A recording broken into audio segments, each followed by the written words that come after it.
나와 즐겨하던 모든 것 주를 믿는 내게는 볼도만도 못하나 주의 보혈 흐르는데 믿고 뛰어나가 주의 은혜 내가 입어 깨끗하게 되었네. 나의 모든 몸에는 저 천국의 사역에 나의 평생 자랑은 주의 십자가로다. 주의 보혈 흐르는데 믿고 뛰어나가 주의 은혜 내가 입어 깨끗하게 되었네.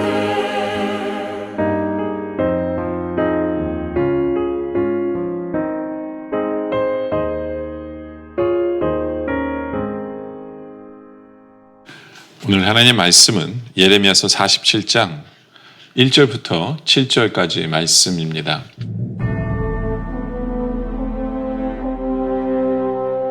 바로가 가사를 치기 전에 블레셋 사람에 대하여 선지자 예레미야에게 임한 여호와의 말씀이라. 여호와께서 이와 같이 말씀하시되 보라, 물이 북쪽에서 일어나 물결치는 시내를 이루어 그 땅과 그 중에 있는 모든 것과 그 성읍과 거기에 사는 자들을 휩쓸리니 사람들이 부르짖으며 그 땅 모든 주민이 울부짖으리라. 군마의 발굽소리와 달리는 병거바퀴가 진동하는 소리 때문에 아버지의 손맥이 풀려서 자기의 자녀를 돌보지 못하리니 이는 블레셋 사람을 유린하시며 두로와 시돈에 남아있는 바 도와줄 자를 다 끊어버리시는 날이 올 것임이라. 여호와께서 갑돌섬에 남아있는 블레셋 사람을 유린하시리라. 가사는 대머리가 되었고 아스글론과 그들에게 남아있는 평지가 잠잠하게 되었나니 내가 내 몸 베기를 어느 때까지 하겠느냐. 오호라 여호와의 칼이여, 내가 언제까지 쉬지 않겠느냐. 내 칼집에 들어가서 가만히 쉴지어다.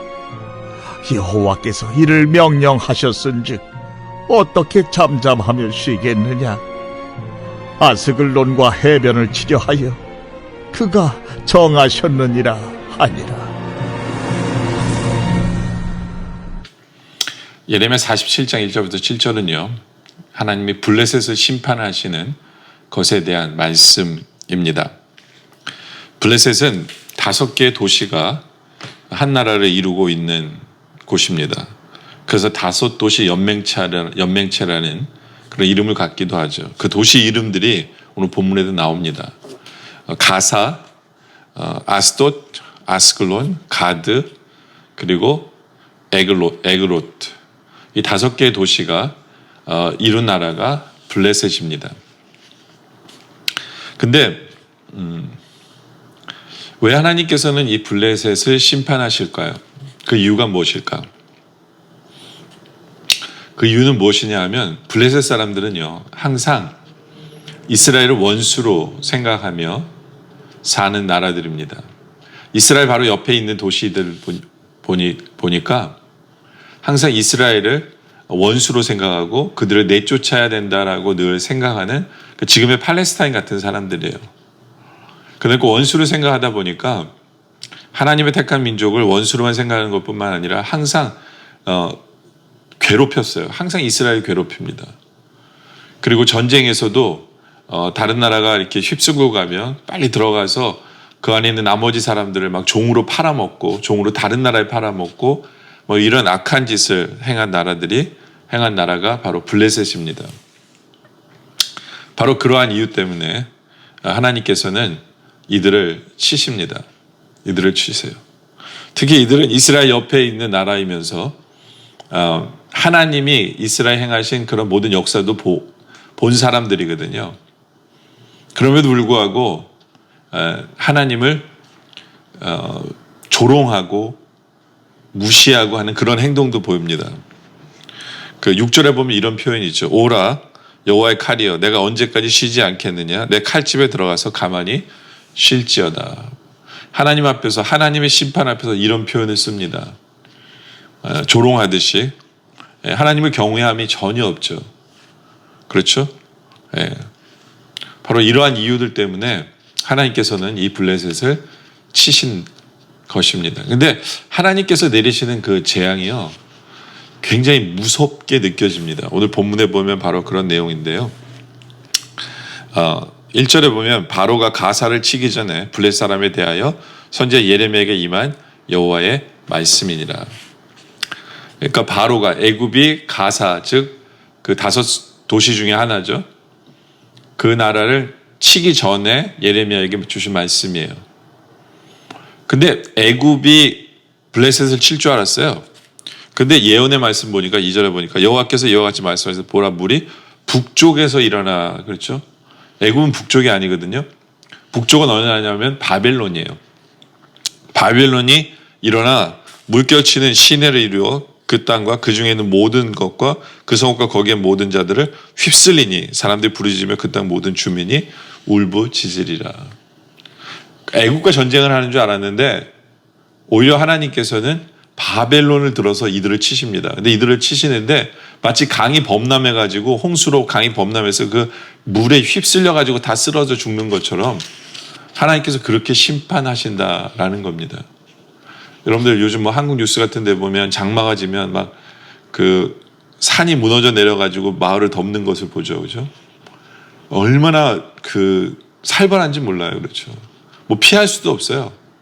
피할 수도 없어요. 막 그렇게 물이 휩쓸려 와가지고 다 쓸어버리는 겁니다. 하나님의 심판이 그렇게 무섭도록 내리는 것을 보여줍니다. 그러니까 그걸 바라보는 사람이 울부짖는 거죠. 얼마나 이게 급하고 얼마나 무서운가 하면 3절에 보면 군마의 발굽 소리와 달리는 병거 바퀴가 진동하는 소리 때문에 아버지의 손맥이 풀려서 자기의 자녀를 돌보지 못해요. 너무나 두려움 속에 있기 때문에 그리고 순식간에 그냥 휩쓸고 지나가기 때문에 부모가 자녀를 돌볼 그런 생각도 하지 못할 정도의 두려움, 그런 심판이 임하는 것이다 라는 겁니다.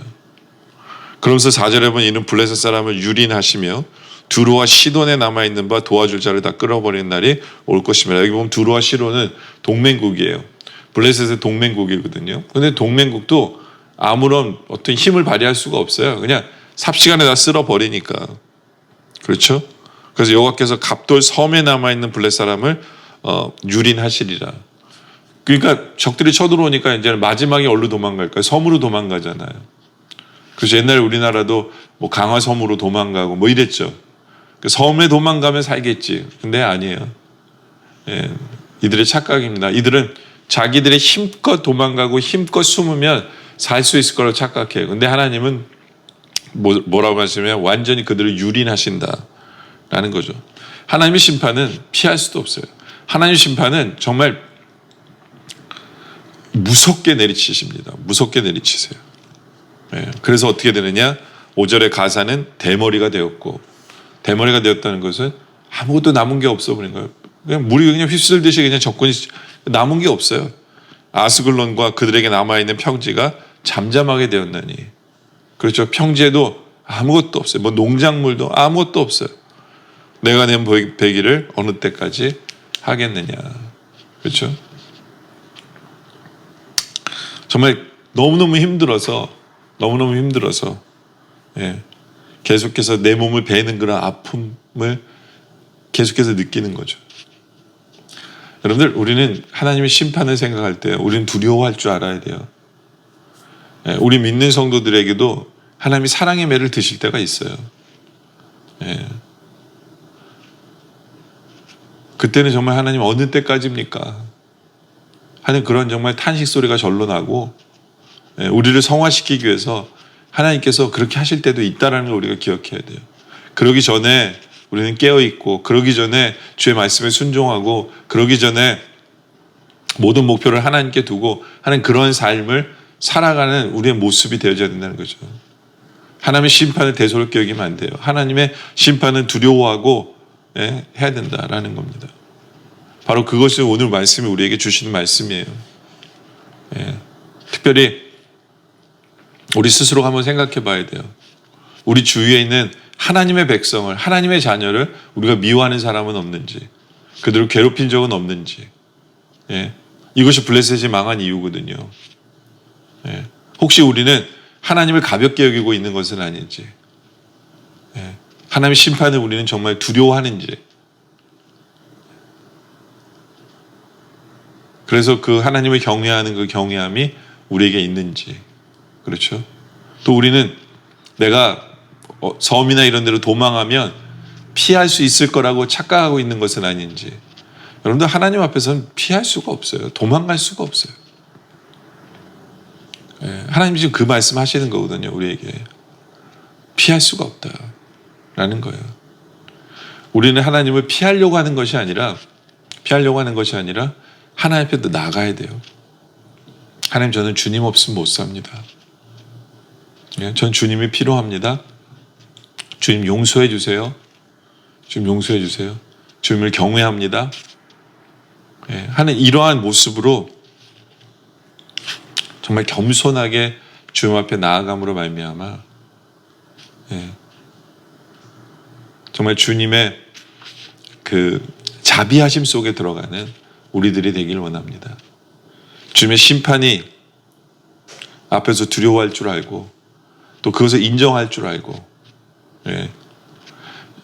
이 바벨론 사람, 블레셋 사람들은 조롱하잖아요. 6절에 오라 여호와의 칼이여 내가 언제까지 쉬지 않겠느냐, 내 칼집에 들어가서 가만히 쉴지어다. 하나님의 그 심판 앞에서 우리는 이렇게 하나님께 대들거나 하나님 언제까지 그렇게 하시는지 제가 볼게요, 이게 아니라 바로 하나님 앞에 숙이는, 바로 하나님 앞에 정말 자복하고 회개하는, 그래서 하나님의 자비하심과 하나님의 긍휼하심 속에서 살아가는, 바로 그러한 삶을 살아가는 우리 모두가 되어주시길 주님의 이름으로 축원합니다. 기도드리겠습니다. 아버지 하나님, 정말 무섭고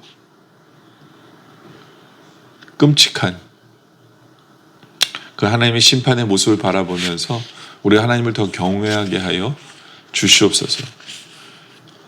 우리를 성화시키기 위해, 우리를 변화시키기 위해 하나님께서 행하실 그러한 무서운 매를 가볍게 여기지 않게 하여 주시고, 우리가 지혜로운 자가 되어 미리 깨닫고 미리 순종하고 미리 하나님만 의지하는 우리들 되게 하여 주시옵소서. 우리가 감히 하나님으로부터 피할 수 있을 거라는 착각을 주님 버리게 하여 주시옵소서. 우리가 혹시 우리 주위에 있는 하나님의 백성과 하나님의 자녀를 미워하고 좋아하지 않고 사랑하지 않는 부분이 있다면 우리가 바로 변화되어 사랑할 수 있게 하시고 섬기게 하시고, 예, 바로 그러한 삶을 살아가게 해 주시옵소서. 하나님의 심판 앞에 있을 때 원망하고 하나님 앞에 대들고 하나님 앞에 따지는 것이 아니라 바로 우리가 겸손하게 낮아지고 하나님 앞에 회개하고 하나님의 그 자비하심과 하나님의 긍휼하심 속에 그 하나님 품에 파고드는 우리들 되게 하여 주시옵소서. 아버지 하나님, 늘 깨어있어 늘 주님께 나아가는 우리의 삶이 되게 하여 주시옵소서. 오늘 말씀에 감사드리며 계속되는 기도 속에 주님 함께하여 주시옵소서. 예수님의 이름으로 기도드립니다. 아멘.